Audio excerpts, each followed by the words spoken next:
So it's a light armored vehicle, the third variant. It's designed in Canada. It was built by General Dynamics Land Systems in London, Ontario.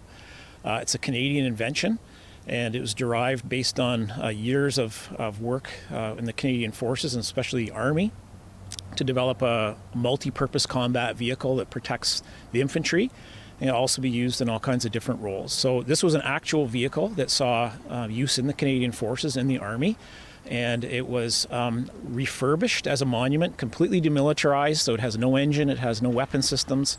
The barrel that you see on there is a replica of the original 25 millimeter cannon that was there, and they were mounted across Canada in 2016 and a few years before and after that as a tribute to military members who served in Afghanistan. There were approximately 40,000 members across all three branches of the forces that served, most in the Army, obviously, and especially to those that did not come home, unfortunately, and to those who were wounded psychologically and physically, and of course to their families as well. This particular unit, I'm very proud of it. It was actually installed as a result of a vision of some community leaders, Mayor Jaworski, members of council at the time, the local Army Reserve Regiment, so 31 Combat Engineer Regiment, the Elgins, and the Royal Highland Fusiliers of Canada, and a number of private sector contributors. And there's a nice monument, nice plaque here with them all listed that you can see. And it's actually gained a lot of attention. It's on the National Register of Monuments, so one can go to a website and actually learn more about it.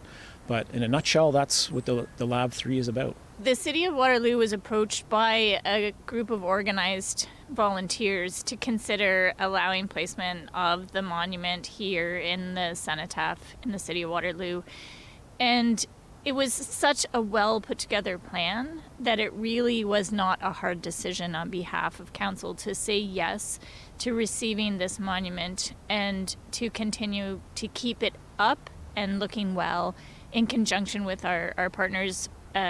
Mr. Ormson mentioned the Royal Highland Fusiliers, and locally here the Elgins, which is the squadron of the 31st Combat Engineering Regiment. And so together, those soldiers are seeking to make sure this monument remains in good condition and will serve for many years as a reminder of the service of Canadians. I think it's important for a number of different reasons. One, it recognizes the fact that Canada has a very deep military history.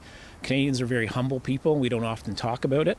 But if one spends the time to research, one would understand that hundreds of thousands of people have been touched by the Canadian Forces in one way or another, either supporting directly, being members of the Army, the Navy, the Air Force, but also in the community itself, the support that members have got over the years, the Royal Canadian Legion, the cadets, all the service clubs and businesses that continue to honor and recognize the work that men and women have done in the Canadian Forces. For me personally, I'm thankful to be serving as the Honorary Lieutenant Colonel for the Elgins Regiment, and I feel that it's these kinds of settings that help those that are serving and have served to know that their service is valued by Canadians.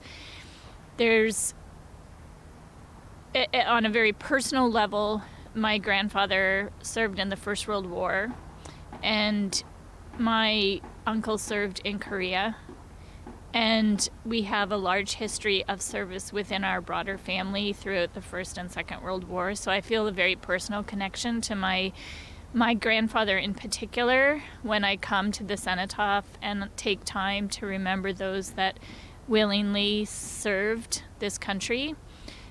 But right now, locally, in my role as an honorary lieutenant colonel, one of the things I shared with my regiment members is that reminder that Maya Angelou said, people will forget what you said, they will forget what you did, but they will never forget how you made them feel.